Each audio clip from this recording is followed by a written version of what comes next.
What's going on, guys? Welcome to the Yakuza Fan Podcast, episode 10. 10? 10. God damn it, 11. You write all these notes. I'm literally looking at the last episode's title right now. Oh. So I had it in my head, like my face is pointing directly at the thumbnail. Oh, okay. For last week's episode. That one didn't get very many views. It really didn't. You step up your game, guys. We've got to get this podcast. Too long. We've got to get this podcast to the top. We need to keep the podcast episodes around about an hour each. We can't be doing these 1 hour 27 minute episodes. Oh, we missed a week. We did. You know what? It's fine. We'll move on. Okay. So yeah, how's your week been? Terrible. Why has it been terrible, Cal? Because I'm tired. You're always tired. When are you not tired? I feel like we could just skip that question each week and just say Cal's tired. Because you've been working all week. Yeah, I know. It's been busy. Yeah. Like Yakuza fan stuff, freelancing stuff. It's been quite a week over here. It's been very tricky to kind of balance everything. Mm-hmm. And there's been no time for video games. There really hasn't. I haven't played a video game since like maybe last Thursday, I think. I mean, we did some NES stuff for our other channel, but besides that, you played Daytona yesterday. That's true. Shit. Okay. God damn it, you're right. Okay. We played that cool baseball game on the NES. That was so good. What was it called? I can't Bad remember. Baseball, or was it? Bad News Baseball, maybe? Yeah, something like that. I don't know. It's fantastic. I had a lot of... That has got me... That silly little NES game has me more hyped for the baseball in Yakuza 6. Well, and then we've been watching that show. What's it called? Oh, Terrace House, I think it is. Yeah. Let me look it up here. I'm pretty sure it's called Terrace House. And there's a baseball player in that. Yeah, tell everyone what we've been watching. Basically, it's the show. It's like Big Brother, but in Japan. So it's like Japanese Big Brother, but everyone is super normal. And like, there's a doctor, like a girl who's going to school to be a doctor, and there's like a pro baseball player or wannabe pro baseball player. Yeah. They're all normal people, not Big Brother people. Yeah. So the show is called Terrace House, and as Cal was saying there, it's literally just Japanese Big Brother, except there's no real drama in the house. Like, there's no like weird challenges or anything. It's just, what if we got a like group of like 6 Japanese people to live in a house together for 8 months or whatever it is, 6 months, and they're all just different kinds of people, and everyone is super polite, and no one wants to get in the way of each other, and really everyone is super coy. It is both adorable and cringeworthy constantly. So I totally recommend checking out Terrace House. It's on Netflix. It's on Netflix. It's actually a Netflix original. There was a previous season which was on TV in Japan, but it was cancelled, and then Netflix brought it back. So now it's available to everyone worldwide, and it's fully subbed in English. Yeah. Totally recommend that. What's really funny about the show, though, is like you've got all these like really shy and coy people in the house, and then there's like this panel of people who talk about them, and they're all like comedians. Yeah, like a panel of comedians that do like a cutaway reaction. It's really good.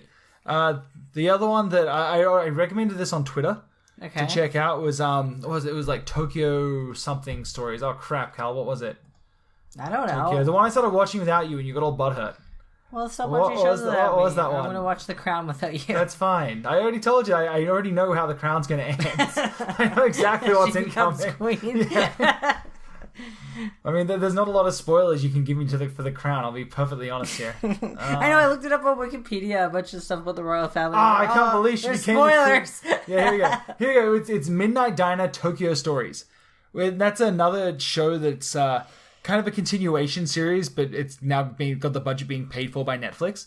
But from what I can see so far, it's got like the original cast back, and it's basically set in Kabukicho, in like a really small hole-in-the-wall diner that's only open from like midnight to 6 a.m.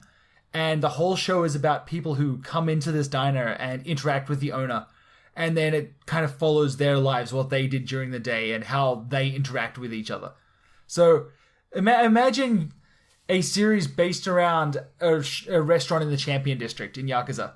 And you just follow these characters living out their lives and the weird situations they get into. It is so good and so riveting. Like, I got hooked on the original series. Didn't watch it through. Only watched the first few episodes. Really liked it. Then when I found out they were bringing it to Netflix and it's in like 4K, it looks amazing. We need a 4K TV. It holds up so good. I highly recommend. That's Midnight Diner Tokyo Stories. So two Netflix recommendations. Yeah, we're pimping Netflix. Well, that's because we don't have cable. I know, we cut the cord. And you know what? These aren't sponsored or anything. No. I just want to make that perfectly clear. We just have Netflix, and this is the only thing that's on in my house. We're just huge weebs. Oh, yeah, for sure. Yeah, I mean, come on. You're listening to the Yakuza Fan Podcast. What do you want? So I say check out both of those shows. Yeah. Totally awesome. So for video games, like you said, you haven't really played anything besides a few NES games. Yeah, I'm still trying to play Red Dead Redemption. I'm going to finish it before 2 comes out. Yeah, I in the time since the last podcast, I have moved the PlayStation 3 from your room into our living room. I know, you stole it. Yeah, and you haven't moved it back since. Well, so yeah. that's where it lives now. I've been playing Disney's Emoji Blitz on my iPhone. God, I know you have. every time I'm about to go to bed, all I see is a light blaring from you. It's like, God damn it. 5? Oh, whatever. Okay. I had to defeat Maleficent. Hey, you know what? That's a pretty noble goal. As for myself, what have I been playing this week? Nothing. Besides Daytona and some NES games, that's been kind of it. You complained about not playing anything. I know. I've got Deus Ex sitting there. I just ordered, announcement, I finally ordered myself a copy of Kiwami on the PlayStation 4. It's cheap on eBay. That's been a long time coming. I've been waiting for the price to go down, but because they did a really limited run of that game in Japan, and it didn't really sell. And so all the big importing sites are still selling it at like a premium at like $96 to over $100. Canadian, of course. So I think that's like 80 US. I don't know. I think something like that. So it's a little bit prohibitively expensive, especially because you've got like Yakuza 6 and 0 coming up here. Yeah. So yeah, I was always on the fence. I was like, oh, should I pick it up? Shouldn't I? I feel like Yakuza Fan should have every game in the series. But, money's tight. So I finally picked up a copy of that off of eBay. It was like $40, shipping included, and it should be here. Once again, it's free shipping from Japan, so it should be here sometime. My guess is that it will come here around Christmas. That's not necessarily true, because usually small packages only go air. That's true. Okay, well, with any luck, Kiwami should be here very shortly, and then I'll be able to play that, get some good vids from it. Like, I'm super excited. Yeah, hopefully SEGA sends us a review code for 0 soon. Yeah, too. hopefully John Harden makes his return on Twitter. As of the time of this recording, John, the PR guy from SEGA, has been absent from Twitter. I've noticed. The last thing he was is he okay? The last thing that he was tweeting about before he went silent was him voting for a party that would allow porn stars to have sex without condoms on. Yeah, I've been following that. That's actually big news in California. Oh, yeah, no, and I understand that. And they did the same thing, and I think it was Miami? I think. Really? It's something like that. Like, another state did the exact same thing, and so... Miami's not a state. Another city did the exact same thing. And they just moved the industry out of there, and it, like, killed the porn industry in that city. Well, that's just it. Like, California's always had, like, they've already imposed a lot of restrictions on pornography. A lot of restrictions on a lot of things. Like, California is very weird. It comes, like, even they have to you can smoke weed there legally. Now, that's new. Oh, is it? That was on the ballot. They legalized it for okay. recreational use, too. Okay, so in case you're wondering, that we're currently recording in a post-Lord Trump world. Yes. I cannot believe... USA, what are you guys doing down there? I am baffled at what is going on in that country right now. I don't want to get too political, but man, you guys dropped the ball. I'm sorry. What happened? That one was pretty bad. Like, I get all the other stuff, but when I found out that 15,000 people... We love your freedom prize. When 15,000 people voted for Harambe, what... This is getting so off track. No. I couldn't contain it any longer. Did you see on Twitter somebody shared, it was like, vote for me and I'll make sure Yakuza 6 comes out. I saw that. That was that Scott from SEGA? I'm fairly certain that was Scott from SEGA. Let me scroll down my feed here. So, at least we've got those promises to look forward to. Yeah, here we go. Yes, make Kamurocho great again. Yeah, that was Scott from SEGA who was tweeting that out. Oh, okay. Yeah. So... Other than that, I think we're all caught up on the news, just because. Oh, sorry, in our personal lives, I should say, not the news. The important news. Yeah, the important news. I haven't played anything. You haven't played anything. I really, really want to finish up Shin Megami Tensei. I'm so done with it at this point. Like I said, going the neutral route is just. Then you should play Shin Megami Tensei Cross Fire Emblem. No. Wait, yes, I should. Shit. Okay. We're still on a break, okay? We're still on a break from that one. I think my next venture for my handheld is going to be Tales of Cold Steel, I think it's called. Never heard of that. It's a Vita JRPG. It's really good. I started it. I got it for like $5 ages ago. And I got like through the first little bit. Basically, you play as a guy who's like starting his first day at like school, and they do like it's all based around like war and stuff like that. So all the classes are based on like... this sounds horrible. Forming a squad, learning I'm tactics, bored. all that kind of shit. But then like... it's set over like the most epic school year, and you go on like field trips to other countries and different warring nations. What's the gameplay? Classic JRPG. Oh, that sounds horrible. It's really good. I'm bored just thinking about it. It's really good. Not enough killing and cowboys for me. Yeah, well, you're missing out. So I'm going to check that one out. Of course, as soon as I get Kiwami, all bets are off.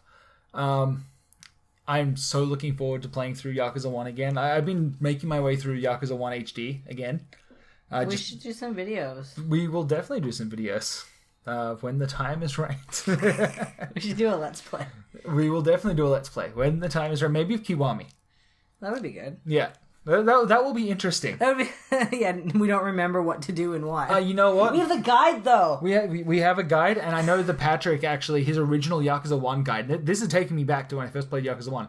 He actually has a quick guide, which is literally just, go here, do this, go here, do this, go here, do this. Oh. So it's really, it's like a single page, you print it out, and you just can walk right through Yakuza with it. It's awesome. But we do have a player's guide. I know we got a player's guide. Kiwami's got a lot changed, though. Okay, it doesn't have a lot changed, but I feel like a lot of the video is going to be me trying to collect the Bug Queen cards. I don't know. I haven't even played that game yet. I just love the whole concept. Like, I love the whole, you've got to collect the cards based on a Japanese arcade machine. That was about actual bugs fighting each other. Oh, did we see one of those, bugs. But then it was at a card? No, that was Animal Kaiser. Oh, right. Same kind of deal, though. Almost the exact same kind of deal. Except with bugs. Yes. Okay. So, other than that, what are you looking forward to play this week? Just more Red Dead? I don't know. I probably don't want to play Red Dead again, let's be honest. Really? I want to finish it, but you took the PlayStation away. I did. Don't worry, you can have it back for now. Although I need to get in a lot of training. We'll explain why later. That's called a hook. Yeah. Come back at the end of the show to find out why I'm playing PlayStation 3 a lot more these days. Yeah.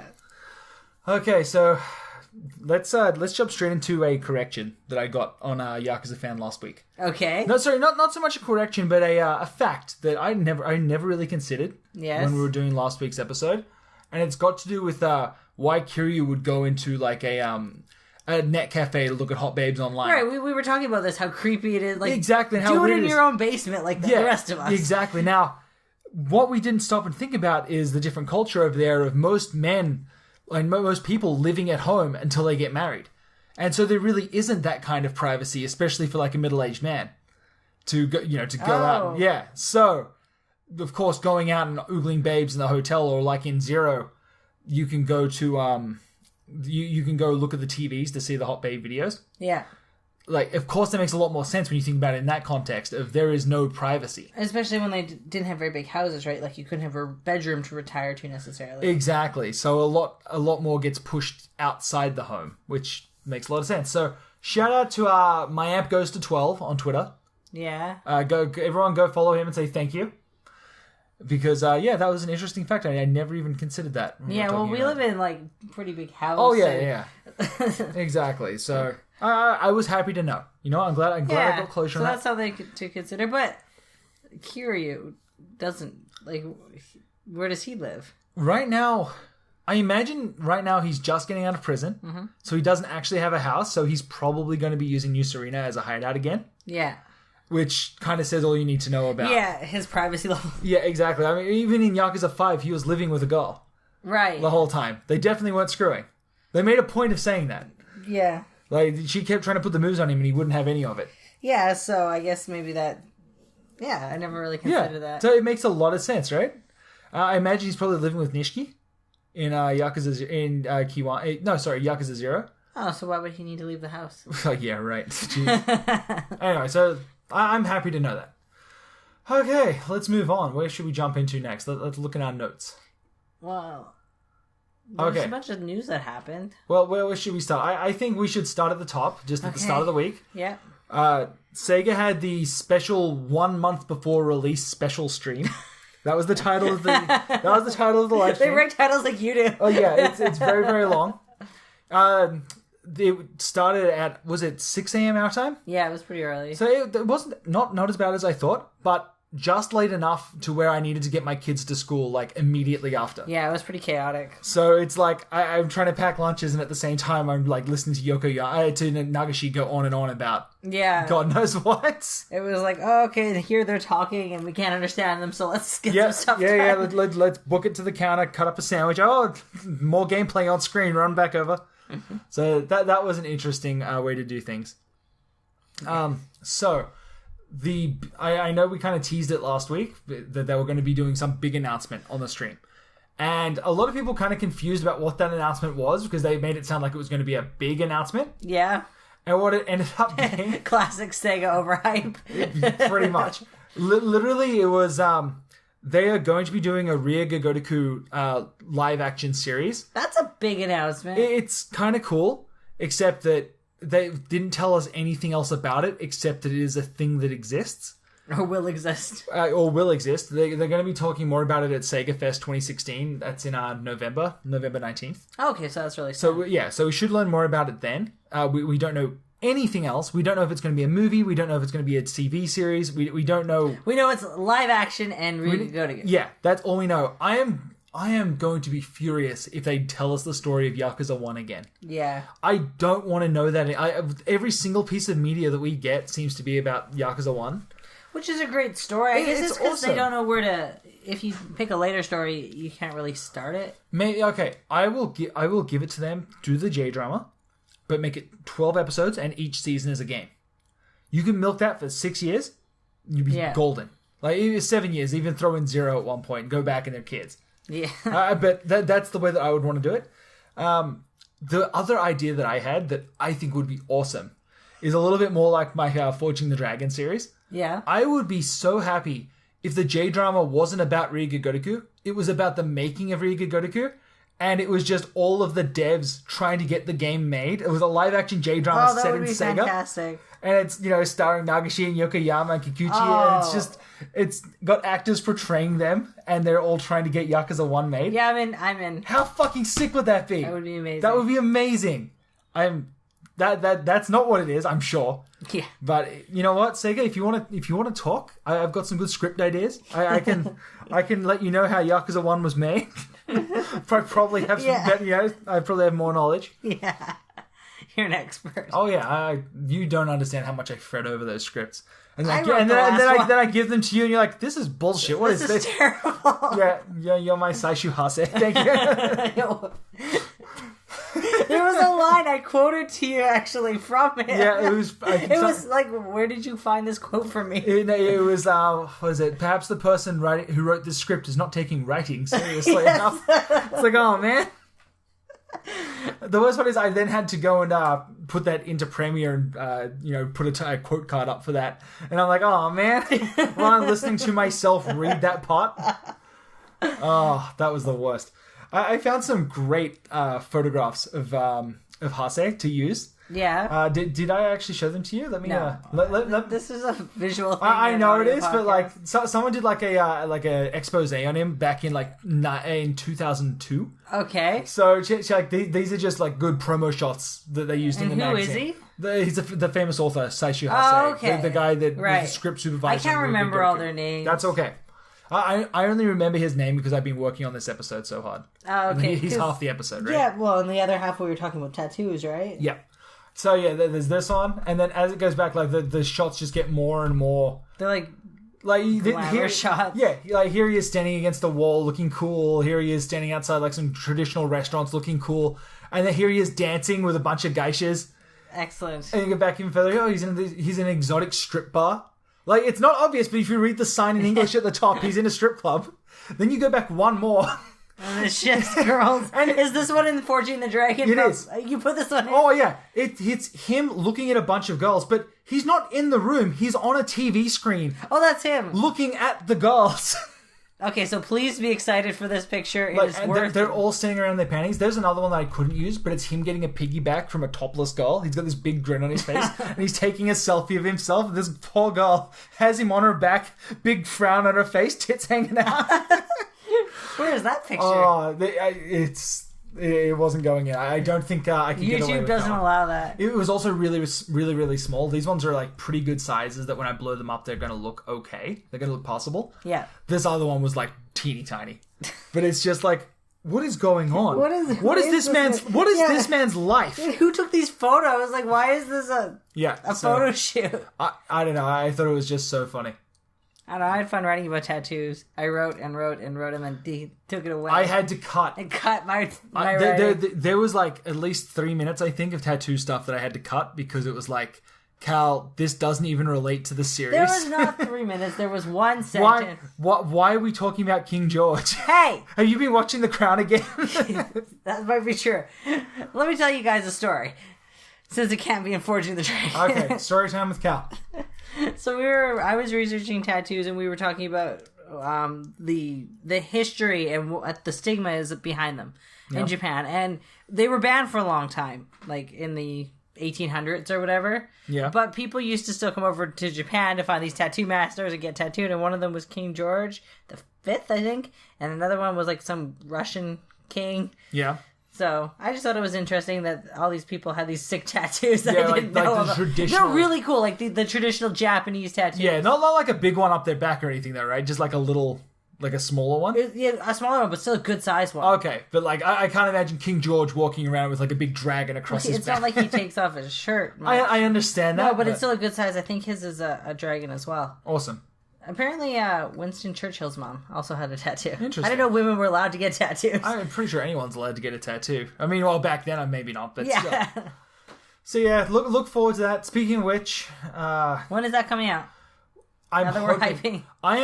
We might as well let people know now. I am working as hard as I can to get the next episode of Forging the Dragon out for backers this Friday.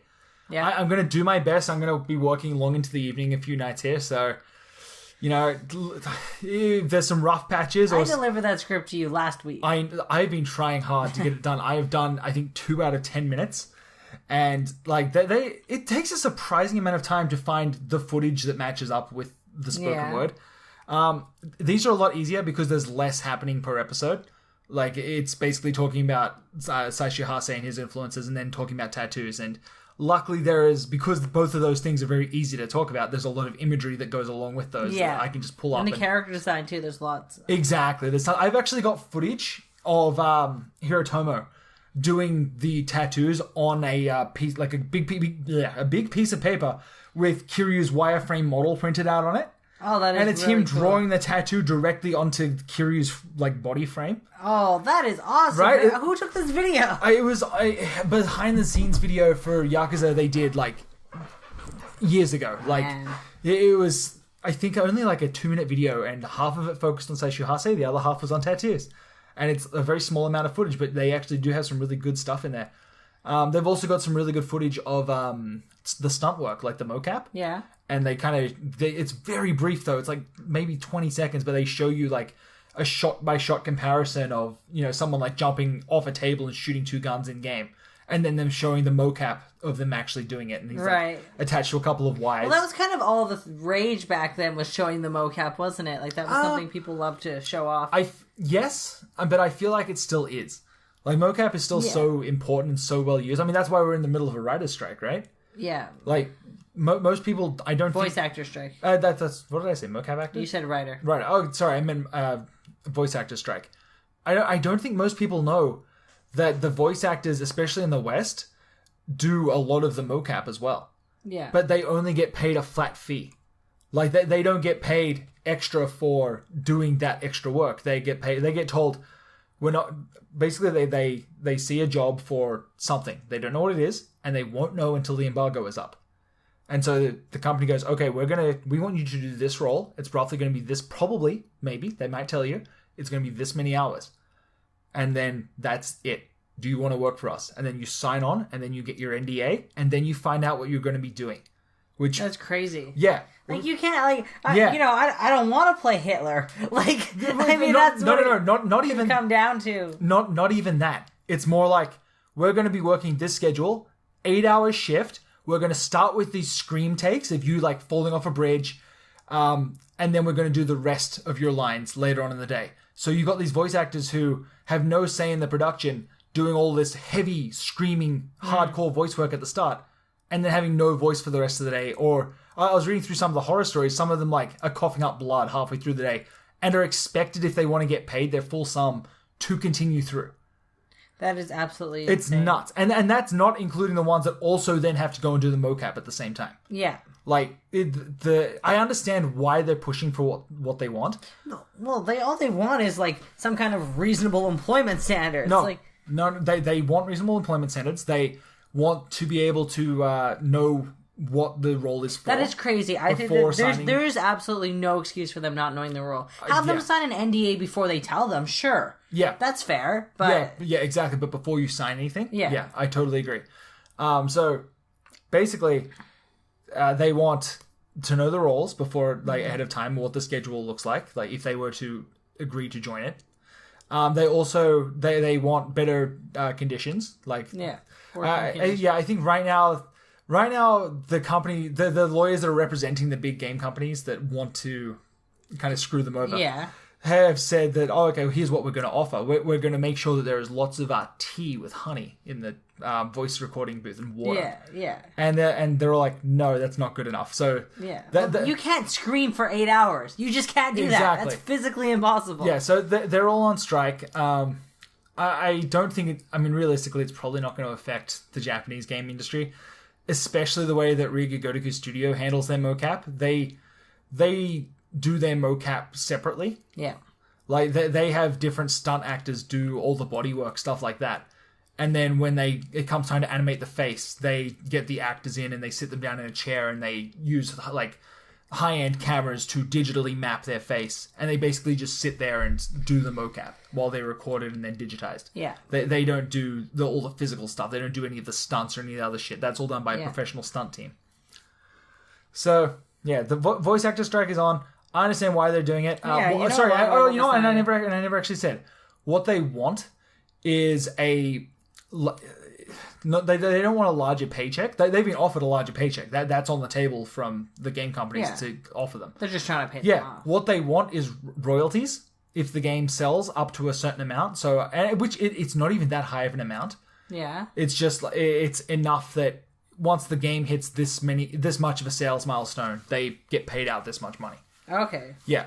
And so, of course, all the game companies are against this because as soon as they let that shit go through for the voice actors, guess who's next? The programmers. Yeah. As soon as the programmers unionize and say the exact same thing, we're not going to work on this game until we're promised big payouts once we hit milestones. Like, that's a scary thing. I agree with you on that. Like, I don't think that's necessarily the right way to do it because they're making your product. They want to pay the people who collaborate to come and work and build the product, not necessarily for sale. Now, see, that's how I feel. Because all the programmers have steady jobs. Maybe not all the time. There are waves in the industry, especially when it comes down to crunch time. They hire, like, a bunch of people and then let them But go. they know it's temporary. They know it's temporary and they set their schedules and budgets around that. That's a temporary... But the employees know that, too. That's a temporary contract. Like Exactly. But the thing that they're most worried about is having to pay out these huge dividends to everybody involved in the game. Well, especially because the game costs that much to make to begin with, and they're not necessarily making mad money even with these high sales. I think you'd be surprised. Like, there are games that do make a lot of money, like Call of Duty, for example, but voice actors are not getting paid much. Like, they really, really, really don't get paid much. No, they don't. And they deserve a pay increase. I'm not... No, I honestly think they do deserve royalties. I don't know. And I do think that they deserve some kind of... maybe I think they definitely deserve a royalty after a certain sales milestone, but I don't because I think I would say profit over sales, because you can't say this has sold 1 million copies, but maybe... I think we're talking about the same thing. I totally agree. I think that once it sells a certain monetary amount, profit margin, profit, sure. Once it sells $1 million in sales, we get this much of a kickback. I think that's totally reasonable. If they're making money off of it, sure. But I mean... But like you said, don't the programmers deserve that too? They do, but they also have steady jobs, and they also have, like an employment plan contract. But not all of them. Yeah, but like the core teams do, and the ones that come on as subcontractors. And I know it's kind of an unfair example, but the programmers are basically sitting in front of their computer all day, and the worst thing they have happen to them is like they get obese. Okay, look, I agree with you. It's not as physical or as dangerous of a job, but it's also a more technical job. Like a lot of times, programmers have skills, and that's true. I can talk. I'm talking right now. Yeah. I can yell. Yeah. I can walk around or fall or whatever they're doing in the mocap. I'm sorry, I don't think it takes amazing skill to be a voice actor. I think it does, but the difference is a programmer is going to be coming in every day for like 6 months, and they're going to be making enough money to live off for. No, that they're 6 not months. though. They make peanuts. No, they don't. They make the high end ones make good money, but the groundwork, they make enough money to be able to live off in that time. Okay, what about the QA testers? They make enough money to live off. In that they time. don't. Yes, they make minimum wage. Okay, regardless of that, when you have a voice actor come in, they work for one day for like $1,000, and then thank you, that's it, goodbye. That's a great wage for a day. Yeah, but how often do you think they can get work? Find a different job then. Get a real job. That's so unfair. That's okay. You know what? This is like talking to a brick wall. I stand with the voice actors. I think they do deserve it. I don't know about the royalties, but I definitely think they deserve better conditions. That's just not okay. I think they deserve royalties. On the same hand, though, I kind of think that the staff also deserve royalties as well. I think that maybe a lower percentage, like maybe they each get like, I don't know, 0.25% once they hit certain sales milestones. Maybe it's just a little kickback. Here's we hit the sales milestone. Here's like $500. On the flip side, though, would you worry that people would end up changing the pay scale, so they end up paying less, but saying, "Oh, you get royalties in this much," so you create this pressure to perform well that's already there in the game industry? I mean, they're already firing people. I see what you're saying, but your argument loses water once they're at a minimum wage. But I worry that wages as a whole will go down, and minimum wage is definitely not living wage. I understand that, but I don't think wages would go down. I think it's a lot harder to take a wage back than to give one. I disagree on that one. I totally think it is. Yeah, okay, you know what? Let's put a pin in this. We're at 32 minutes. You know what? I stand by. I stand by it. Voice actors, stay strong. I agree though. Don't cough up blood. That's horrible. Yeah, exactly. Take your breaks, whatever. I hear that. Okay, let's relate this to Yakuza. Okay. I hear that Yokoyama is a huge pain in the ass when it comes to the recording studio. Really? Micromanages? Micromanages like crazy, and kind of has like all the scenes in his head. So when he wants the voice actors to act a certain way, he has to kind of picture what he wants them to do and then explain to them how to do it. And so he sits there and tells them how to do their job, basically. Basically, yeah. And like he's the kind of person that wants it done like first time perfectly, and like will send you home if you don't know your lines. That is horrible. Like he's just, but I think that comes from working on such a small schedule. Like you got to remember how quickly they put these games out. I get that, but that is hardcore. It is. Especially for somebody who completely screwed up writing the first game. Yeah. But he's, at the time, he wasn't a professional writer, but now that he is, and he's also in a directorial position. Yeah. He kind of... And I guess he assumes these are professional voice actors. They should know what they're doing. Then that's the thing. Yeah, they kind of need to be on the ball about this kind of stuff. Now, that being said, these aren't professional voice actors. This is the mocap team who needs to still act out the scenes with all of the lines so they can hit all the beats, so that when the professional voice actors come in to get their mocap shit done, their heads done, then they need to be able to dub over it. Oh, so he's into the mocap team. He's kind of strict with everyone, to be honest. Which is so funny. You look at him, the guy looks like a bit of a puppy dog. He does. But apparently he's a huge fan of the ass. So I like it. I like that kind of... I like that... I respect that kind of leadership. I don't. I think that's a little harsh. That's because you were literally that kind of leader.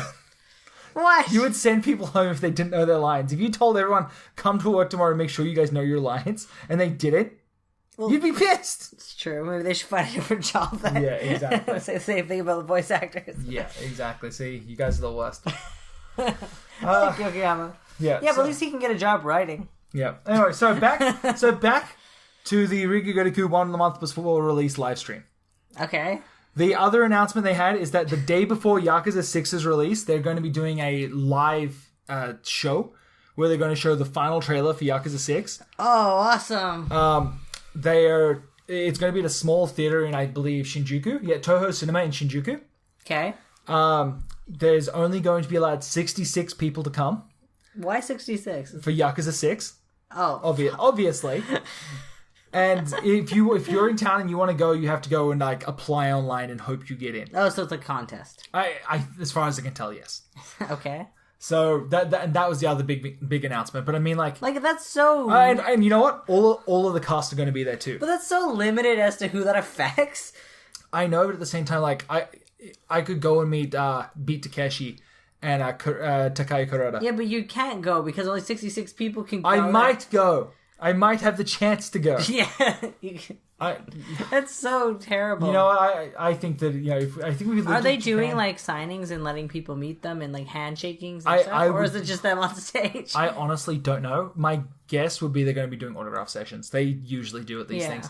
There's actually an autograph tour going on right now where they're going around to different places, like that is so signing cool. things, letting people play the demo, stuff like that.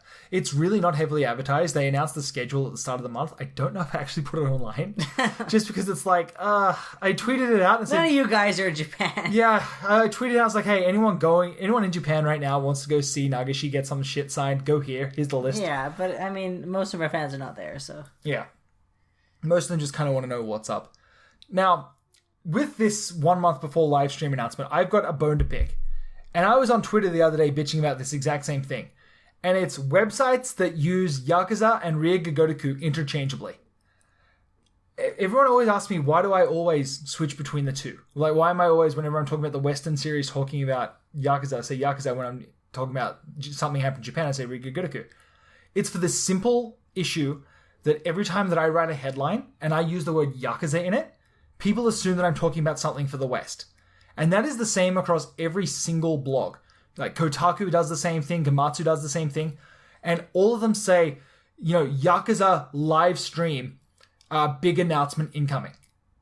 And everyone looks at that and goes, oh man, the English Yakuza big announcement incoming? That's awesome. Yeah, they're going to announce Yakuza 6. Yeah, they're going to announce Yakuza 6. Oh, man, they're going to announce a Kenzin Kiwami tie-in pack. Like, their imaginations go wild. And then meanwhile, I'm there trying to pick up the pieces and manage expectations. I'm like, no, this is something for Japan only. It's probably going to be something dumb that only 66 people can get into.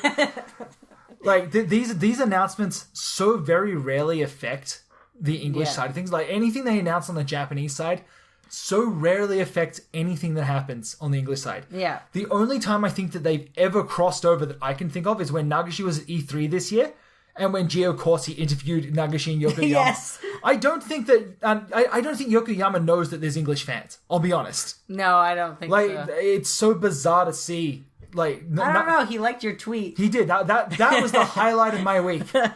Was Yokoyama liking the episode 3 of Forging the Dragon. I was so happy about that. Senpai noticed me. I was very, very pleased and terrified at the same time. Yeah. What if they're all over there at SEGA right now laughing at me? They probably are. They're all out drinking with Nagashi, just watching it and laughing. Oh, God. Yeah, I like the idea that you think they watched it. Oh, I know, right? They did not.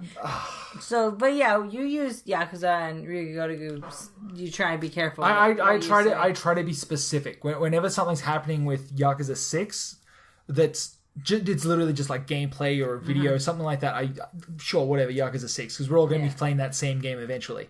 Whenever it's something like I said, for Japan only, Japan specific, I will use Riga Gotoku. Yeah, and also it's awesome for our SEO. It's great.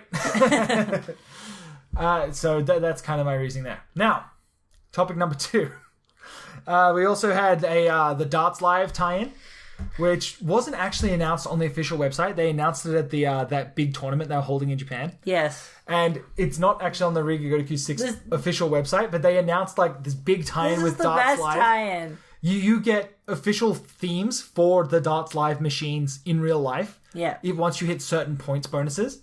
And then you get like an animated like theme that has like specific animations. So when you get a bullseye, Kiryu pops up and it says bullseye. Gives a big thumbs up, shit like that. So where do you play this? Basically any place that has a darts live machine in Japan. Bars. So what is a darts live machine?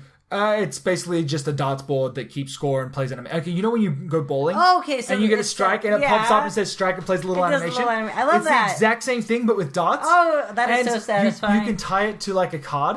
So you have like, you keep your score and like your over under, all that shit. You keep that with you at all times. Anytime you go to a new place that has a darts live machine, you slot in your card. It brings up your data. Oh, that is Reads cool. if you've got a specific theme set to your account that you want to use. Oh, that is... Right? The future is now. They've been around for so long. Darts Live, I believe, or at least a darts bar is where Nagashi does Sega Nama from. Like, the live stream is from a darts bar. I was watching professional darts the other day at the bar. They're all fat. If they had a bar around here, or just anywhere around here that did darts with video darts, I don't think I've ever seen in real life a video darts machine. We'll have to look it up. I would be there all the time. That sounds amazing. I would be there as much as I could. You suck at darts. No, yeah, because I never get a chance to play. Like, even he's fat. Everyone who plays darts is fat. That's the other thing. They also announced that Paul Lim, who's apparently a professional darts player, is going to be an opponent of Kiryu's when you play darts in Yakuza 6. I would fit right into the dart crowd. You look like... I kind of do. If you were like 40 years older, you guys look exactly the same. More Japanese. No, you guys are pretty bang on, honestly. You've got smaller eyes, big eyebrows. Yeah, you know what? I'd say this is pretty much you. This is you in about 40 years. Leave me alone. Probably about the same height as well. Yeah, probably. Yeah. I want to go to Japan just because everyone's going to be my height. It's true. You're the smallest person I know. Okay. What else do we have? I think that was it. There's no news. There was just the one last thing came out today, and this is why we switched to Wednesdays. Yes. Is because now we can officially watch Famitsu Wednesday come out and react to it instead of waiting a week, which is what we normally do. I don't know why we set it up like that. I think you picked it. The original idea with it was, but we started this before Famitsu Wednesday was a thing. Okay. And the original idea was if Nagashi ever does a live stream, it's always on a Tuesday morning. And that will give us time to watch it in the morning and then react to it in the evening. And then it turns out that only happens like once a month. I am so excited for this. This is a side story, right? It's a little bit of both. So today's article was understanding Ryugotoku 6 through keywords. And so Famitsu gave us a bunch of keyword headlines and then talked about it. Okay. About each segment. So should we just quickly go through each thing? Let's go very quickly. Very quickly. Okay, so... Haruka's disappearance. Basically, because Haruka, came out as a person with ties to the Yakuza, shit went real bad at the orphanage and she had to leave. Okay. Haruto. Keyword, Haruto Sawamura. Now, I heard, interestingly enough, that Sawamura is actually spelled differently than how Haruka spells her last name. Okay. So, the current... this might be spoilers, I don't know. This is just hearsay right now. Yeah. Is that it may be a tell that that's not actually Haruka's son because they've got different last names. Okay. So, who's to say? Hopefully it's a red herring and maybe someone fucked it up, but I mean, it seems pretty specific, right? Yeah, okay. And yeah, it's surprising. All the same things we've been saying. Yeah, and literally just recaps the shit going on in the trailers. Yeah. Haruka has a kid, threw herself in front of a car to save him. She's in a coma. That's it. Yeah. Okay, keyword, Onomochi Jingaicho. There's Onomichi Jingaicho, sorry. Yeah. Basically... It's picturesque port town surrounded by sea and mountains. Yeah. So it's basically... We don't know why Haruka's there. Yeah, we don't know why Haruka's there. There might be clues to her disappearance there. But we have to go find out. Keyword, Little Asia Fire. Basically, there's a fire that goes down in Little Asia in Yakuza 6. Yeah. It just destroys that area of the town. So goodbye, Tanamura. Rest in peace. Okay. Katsumi Sugai is involved, it says. Yeah, so Katsumi Sugai. Who is that? He's coming up later, okay? Fine. So, keyword, Tojo Clan. So we know who they are. We know who they are. Here's the most interesting part about this. Prior to and following the Little Asia fire, the 6th chairman Daigo Dojima and executives Goro Majima and Taiga Saejima are sent to prison. Ooh. So now we know what happened to all of those guys. And if you go back a couple of weeks ago, we actually had a trailer go live that shows Kiryu's return to the Tojo clan and shows Takumi Sameya as the new guy running the Tojo clan. No, that's a young guy, right? Yeah, that's there's a photo on the website. You can go check him out. He's super young, very intense looking. Yeah, so, and it just kind of explains that there's a war coming between the different Asian gangs for control of Kamurocho. Ooh. Okay, moving on. Keyword, the Sayo clan. So, these guys, the Chinese mafia, they came to Kamurocho to try and take over. Okay. It's unsurprising. Kabukicho itself was basically like a safe haven for Chinese immigrants. So there was already a lot of Chinese influence in that area. So that kind of explains why there is a little Asia hidden away within Kamurocho, because it was originally, well, it was more of a Chinese central area in real life. And that kind of makes a lot of sense, because for a lot of time Kabukicho was kind of like the red light district and the poorer, not necessarily poorer, but more crime area, which tends to happen when you get those kind of more refugee situations. Yeah, for sure. And anyway, and then according to a video interview with Junpei Murita, the guy playing Big Ro, it says that his son was killed by a Japanese Yakuza. Okay. So this guy's out for blood. Yeah, the head of the Sayo he's clan. revenge, yeah. Exactly. He's going hard on revenge. Okay, keyword, Yomei Association. So you may remember the Yomei Association from previous games. They are the third largest Yakuza group behind the Tojo clan and the Omi Alliance. Okay. Basically, they control what happens in Hiroshima and Jingaicho in turn. That is their turf. Okay. So they're the kind of the guys to look out for this time. Okay, and then we get a little bit more about the Mosazoe family. The Mosazoe family affiliates, the Hirose family. Okay. Jesus, that's a mouthful. Which is, they're a small Yakuza family that work out of Jingaicho, and they are running things behind the scenes. They know the secrets of the city, whatever this big secret is. It's controlled by Beat Takeshi's character, Taro Hirose. Okay. We don't know really anything more about them, except that Hirose-san has a deep connection to Kiryu. And that's all we know. I'm already speculating on Twitter that Hirose-san is Kiryu's father. Right, because we don't know anything about his family. I don't think we learned a single thing. All we know is that Kiryu was an orphan. Yeah. And based on the prequel movie, which is also up on our channel, go watch it, that his mother was killed. And I don't think we actually know anything about Kiryu's father. Right. And especially at the time, if the father was a Yakuza, maybe the mother tried to protect him and then died. Who knows, right? So, like I said, this is all up for speculation. It would make a lot of sense as to why he was brought in by the Dojima family and looked like Kiryu was looked after at an orphanage and raised.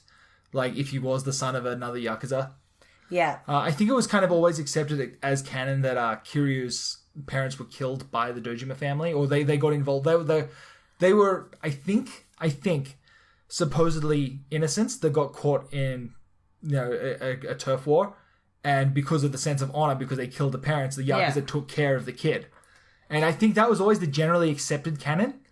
But once again, this is all speculation. Yeah, I could be completely wrong. Yeah, there could be something that already explains all of this somewhere. Yeah. If I'm wrong on this, on the idea of Kiryu's parents, someone let me know in the comments. But it's definitely possible. Like, I could see it. I don't remember ever reading anything about the parents. So yeah, I think Hirose-san's the right age. Yeah. Like, I definitely think that it could be like... Well, and it would make sense to have Beat Takeshi in there for such an important role. Exactly. Like, because his role seems so small and stupid right now. Like, we don't really know. This is the first... Like, we've always kind of seen him as a boss, but whenever we hear about him, he reminds me of the boss of the family in Yakuza 3, who... Whilst one of my favorite characters in the games, like I have such a love for Yakuza 3, and the boss of I can't even remember the family name now. Yeah. The boss of that family was just such a cool guy. He was just the one guy everyone knew him, everyone respected him. He'd walk down the streets and just the regular Joes wouldn't be afraid to come up and say hi and thank you. And it's like, this guy's a Yakuza, and the normal people are greeting him. And I really love that kind of character who has a familial respect with the normal people, because of their strength and their kindness. I really like that kind of character. I'm totally drawn to them.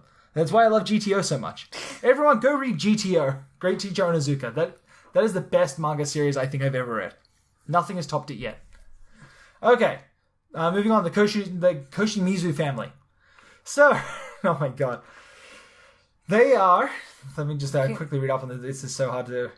You should know all this. I know I should, but I got home late today and I didn't have a lot of time to prep, I'll be honest. He is the heir to the Yomei Association, basically.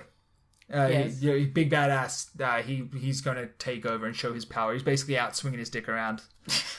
He's going to be, the heir to the throne kind of. Okay. Okay. Then the Masazoe family. More Yakuza. Next. Basically, yeah. Basically, I believe they're in league with the Koshimizu family. Whatever. Go read up on that. Okay. Go to yakuzafan.com. Yeah, keyword Iwami Shipbuilding.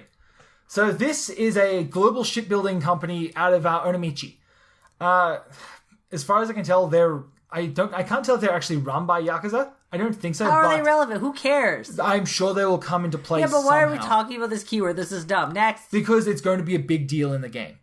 In the same way that in Yakuza 3... Can't we just find out about that when we play the game? In Yakuza 3, military base was the keyword.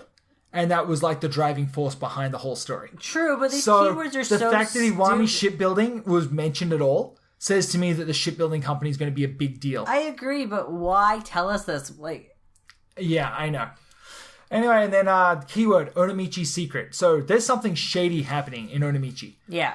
I don't know what yet. I'm really excited to find out. Ghosts? I don't think so. I think, just based on the trailers and the footage that we've seen so far, I honestly think that it's going to be something along the lines of a vigilante-esque thing. Like, I think that the crime isn't going to be as big as you think it is, and the twist is going to be that there's like some kind of vigilante organization. Yeah. And what's it called? Beat Takeshi is going to be the boss. That's my theory. Don't know that for sure, but basically, yeah, there's a huge secret. And Heizo Iwami, the president of the Iwami Shipbuilding Corporation, knows what it is. Okay. So he's a major character. Yeah. Okay. Now on to the real meat of the article. This is what I'm excited for. This is the cool part. This is where they show off different sub-stories. New sub-story moment. I always love these sub-stories. Yeah. They are always things that make the game, and they just show off the goofiness of the series. So, Kiryu runs into a guy in a back alley. Yeah. Surrounded by a group of street punks. After Kiryu chases away the punks, the guy turns out to be Takayama. He's a famous actor whose pseudonym is the Prince of Kabedon.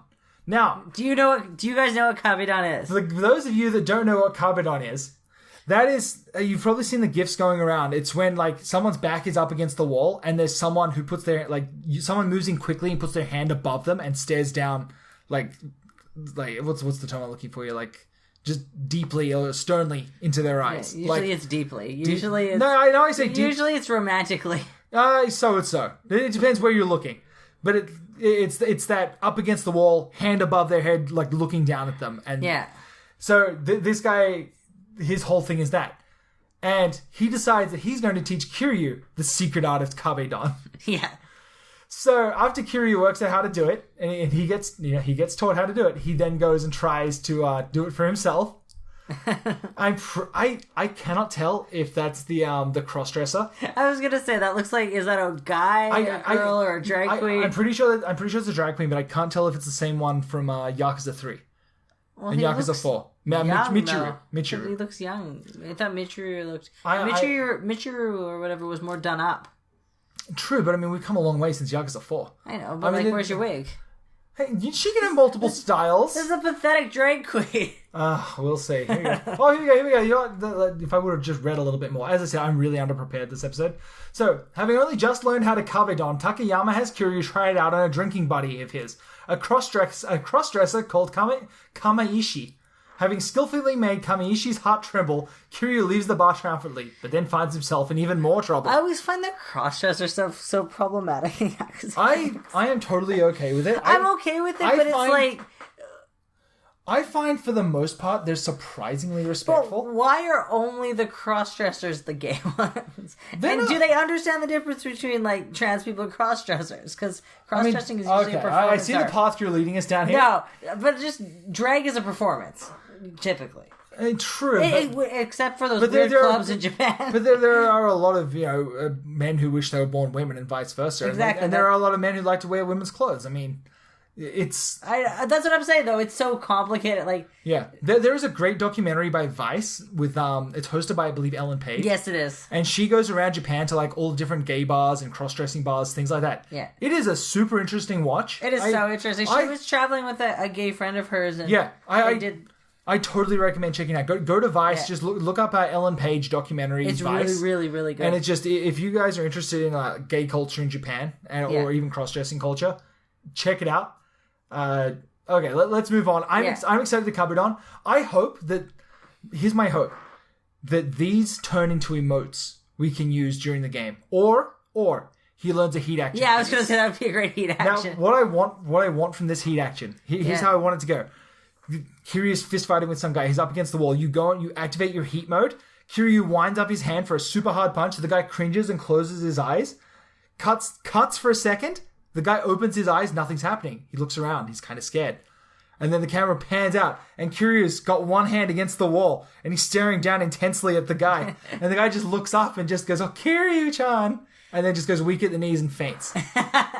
And it's a one-hit kill. That's what I want. That would be fantastic. That would be the greatest. That would be... Because, I mean, the whole point of it is to stare at somebody until they get too uncomfortable. Yeah. Now, the one that I would like... The other thing that I would be okay with, and they kind of showed this off in the gameplay footage, is if you can incorporate the selfie camera into this. So anyone you see on the streets, you can cover it on, and then you pull up your camera to do a selfie while doing it. There was some great footage where where Nagashi was just going around the streets of Kamurocho with the camera out, and every time he went past someone, they would like kind of wave at him, and then he'd stop and focus the camera on them, and they'd straighten their suits, and then they'd throw up the peace sign and pose. So there's so much little detail to do with the camera that I'm crazy excited to experience. I'm honestly not too upset that they cut gambling out of Yakuza 6. Like, that's just gone now. They announced that a couple of weeks ago. I think we talked about it. But gambling's gone. And I think the systems that they've worked on instead are actually really neat. Yeah, I'm really excited for the camera too. The camera's cool. I guess I'm looking forward to the baseball. But the PS4 does GIFs now. I know. Think about all the GIFs we can make. Oh my god, I've got to link my Twitter account to my PS4 because it is going to be GIF Central on Yakuza Fan's Twitter.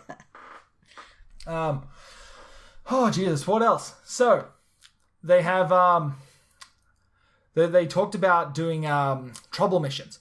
So every so often, Kiryu will get a text on his phone that says, something like, "Oh, did you hear about so-and-so dangling from a building in this part of Kamurocho?" So just like gossip? Yeah, just weird gossip, shit like that. And then you can, if you book it over to that area, you can find the situation currently happening and you can intervene to stop it. So like, say someone's dangling from a rooftop. Yeah. If you book it over there in time, you can see them dangling and then you talk to them and they're like, "Oh, you come up here and help me." And then a timer starts. And because the whole game is now open world, you now need to book it through all the side alleys and shit to get up onto the rooftops to pull them back up to safety before they let go and fall. Oh, that is awesome. It's so cool. But it's also going to be really distracting. Yeah. They did say, though, that the way that it's set up now, if you can run out of time and they will just fall eventually if you don't go and do it. But it's not a problem because they will re-trigger later if you miss it. Oh, that's kind of So thank Christ. It's kind of like Red Dead Redemption. It actually has things like that too, where it's like, oh, someone's trying to kill me or kidnap me, and if you don't save them... Yeah. You know what? There's not really repercussions, but there's rewards for saving them. Exactly. So, like, if you want to get, like, a boost of experience, it reminds me a lot of, like, Assassin's Creed. Mm-hmm. You know, in Assassin's Creed where you're walking around and you see, like, a guy who's, like, a Vorcha messenger, and you're like, oh, there's a messenger, catch him to get your reward, then you have to do a rooftop chase and hunt him down, and then you get, like, 500, whatever, francs? Francs? No, Denari? It depends which... Assassin's Creed 1. I don't know. I don't remember. You played them, not me. I blacked them out. I just watched them. I just saw the truth. I blacked them out so hard. I helped you do all the puzzles. I'm not going to go on a tangent about Assassin's Creed. If anyone wants to hear my tangent about Assassin's Creed, when we do our Patreon backer video next month, just say, "Deacon, didn't you have something you wanted to say about Assassin's Creed?" And I will talk and talk. I will talk and talk about Assassin's Creed and what I love and hate about it for at least 5 minutes. So if you guys want to hear that rant, just let me know on our Patreon page. We have a lot of rants here ready for you. Oh, they're ready to go. Okay, so the other sub-story they showed off was let's become a local mascot. Yes. So Kiryu has to dress up as Michio Ono. So this is Onimichi's mascot character. He's not real. He's not actually in real life. This is something that they've made up in the game. And you have to reinvigorate people's shopping at a local strip mall. Okay. And to do so, you need to go out and get the word out of with Onimichi. You dress up as this character. You go out and you find like street punks at the mall harassing children. And then you beat the shit out of the punks. And you up the prestige for the strip mall. Okay. So you get so you get to be this mascot character doing these weird submissions in order to make this more profitable. I've got to think that that's the way that you earn money in this game is go in on this mall thing, make it profitable, and then maybe you get kickbacks. Ooh. I don't know if that's true. So it doesn't looking actually forward to this game. Yeah, it doesn't actually say that. Right now, we're less than a month away now. We're like 20. Oh, it's so exciting! It comes out on the 8th. So what's that? Well, we're just shy of a month. Yeah, like just like 2 days less than a month or whatever. Yeah. So like 28 days. 28 days away, roughly. Yeah. 1, 2, 3, 4. Carl's doing math. Yeah. It's 4 weeks. Yeah. 20. We're 28 days away from Yakuza 6. 29 days. So here's my plan to get. Did I talk about this already? I don't know. Okay. Oh yes, you did. About how you're gonna import it. You're gonna. Yes. You need to do a tutorial. Everyone's waiting. Yeah, would you guys care? Should I do up a tutorial on how to buy it? I mean, I feel like all I'm going to be doing is throwing in PlayAsia links like crazy. But, I mean, if you guys are interested, I know where the cheapest deal for Yakuza 6 is. So, I don't know, maybe it's worth putting something up. Maybe I will. We'll see. Yeah, like if it's a slow news day tomorrow, maybe I'll put it up. Setting up a Hong Kong account and everything. Exactly. There was also talk of putting up... as I said, I just ordered Kiwami finally. And I know that Riga Gotoku Fan, those guys have a really good detailed guide. They just updated it today, actually, with Hostess Club information for Kiwami. Okay. And it is just everything that you would want to get through. I love that there's all these people doing these guides and doing all this stuff. It's such a great community. I love doing the community stuff. I really wish that... Hey, we have more community stuff. Oh, yeah, hey, if you guys want to get in contact with me about what we're doing what you guys are doing with the community, any stuff that you're that's currently going on, please let me know. I love this kind of stuff. So we're kind of getting on in the end of the episode here. So let's talk about what else we've got going on. All right. Okay, so I don't know which news to reveal first. Well, because this is going out early to backers, I feel like it's okay to kind of mention this here. Okay. So basically, we got requested from Radio Sega. Yes. I got requested from Radio Sega. Fuck you, Cal. To do an interview.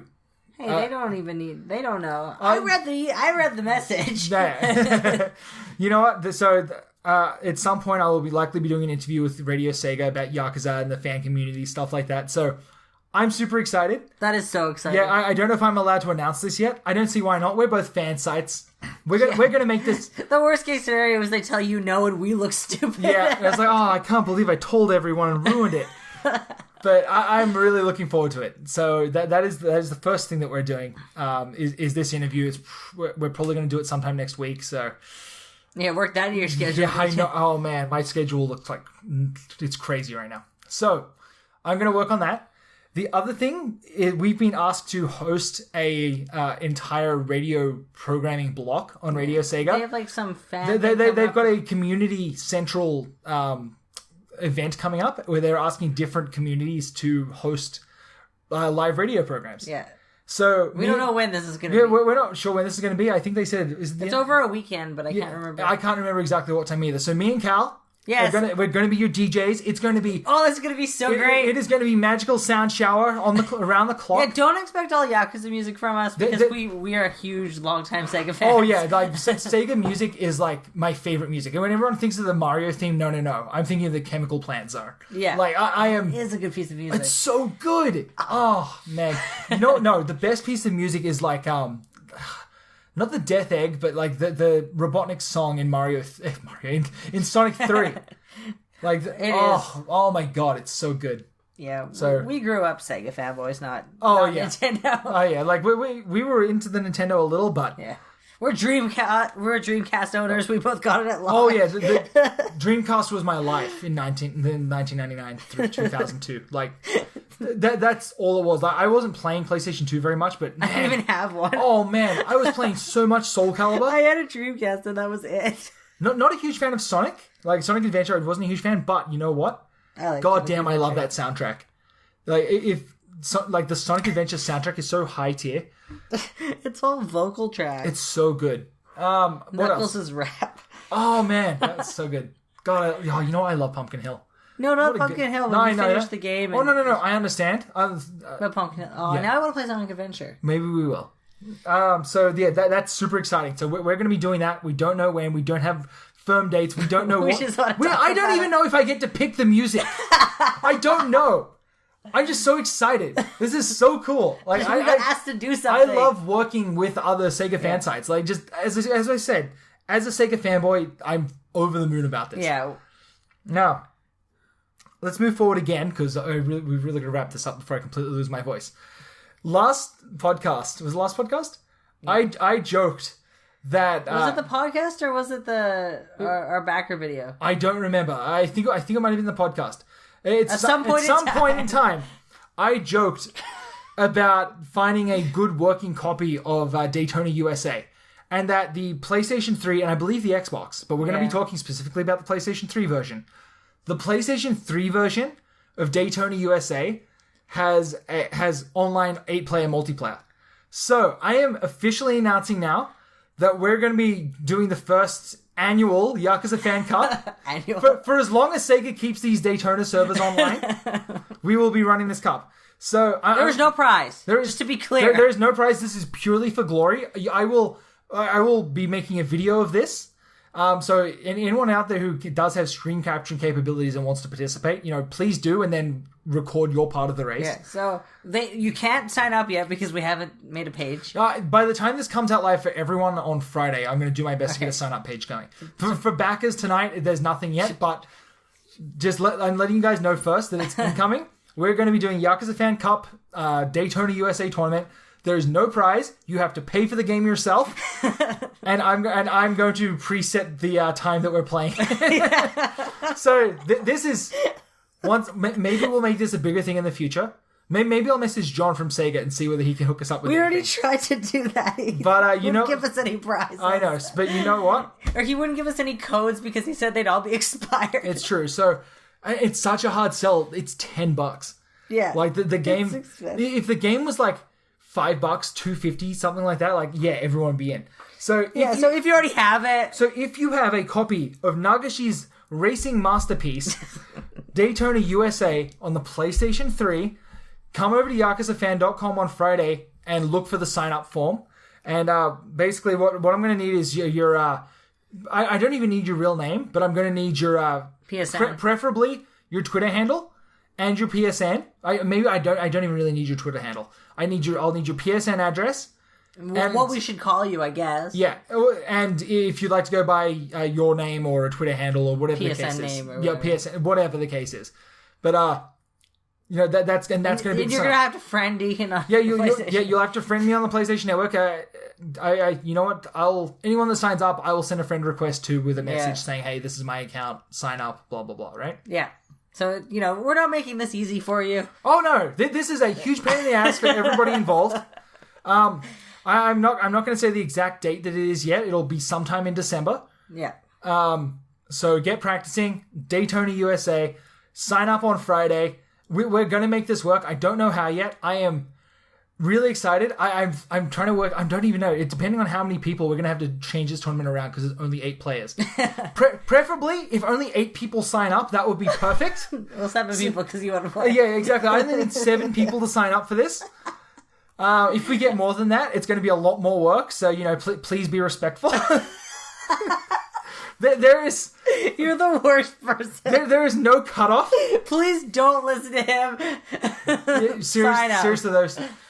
If you've got Daytona USA and can spare an hour to play a couple of races in December at some stage, I will let you guys know the date and we can work out the exact time of the event. I'm flexible. I'm just excited to do something. I'll record over it with commentary Yeah. So look forward to that coming in December. Go and sign up on Friday. Oh, I think that brings us to the end of this. I think that's everything we have to talk about that's important. I think so. I am fairly certain we're going to be learning a little bit more about the Cat Cafe next week. Ooh. I think. That's the best part. I remember hearing that somewhere. I don't remember where. Maybe Chelsea tweeted it. I don't remember. I'm hoping that we're learning about the cat cafes this Friday. Wishful thinking. Sorry, next Wednesday, I should say. Next Wednesday. So I guess that wraps it up for us. So thank you guys for listening. Yeah, don't forget, this is brought to you partially by Patreon. Yeah, thank you again, Patreon backers. If you guys like the show, like what we're doing, just maybe throw us $1 on Patreon. Yeah. We're going to be adding something for the $1 tier soon. Yeah, we've got some good ideas incoming for the $1 tier. So if you guys want to get in on that, like exclusive videos for just people at the $1 tier, just sign up over there. Yeah. And thank you so much to everyone who's donated. We got some very big backer increases this week. Yeah, we've had a lot of backers. Yeah, one guy that was really mad on YouTube. Yeah. There was one guy on YouTube. He was really mad that I was being backed on Patreon. And then so I blocked him, and then I got 10 more subscribers in the same day. So yeah, whatever, man. Do your thing. This is amazing fan community. That is the first person in the Yakuza community that I've actually ever seen have a problem with anybody. So whatever, that's YouTube comments. The fact that we've made it this long with that singular comment is fine. I'm looking at the comments right now, and they're all just analyzing the trailer, saying how hot Akiyama's got. It's amazing. I love community. it. It's the best. Thank you guys so much. Okay, we will talk to you guys next time. Goodbye.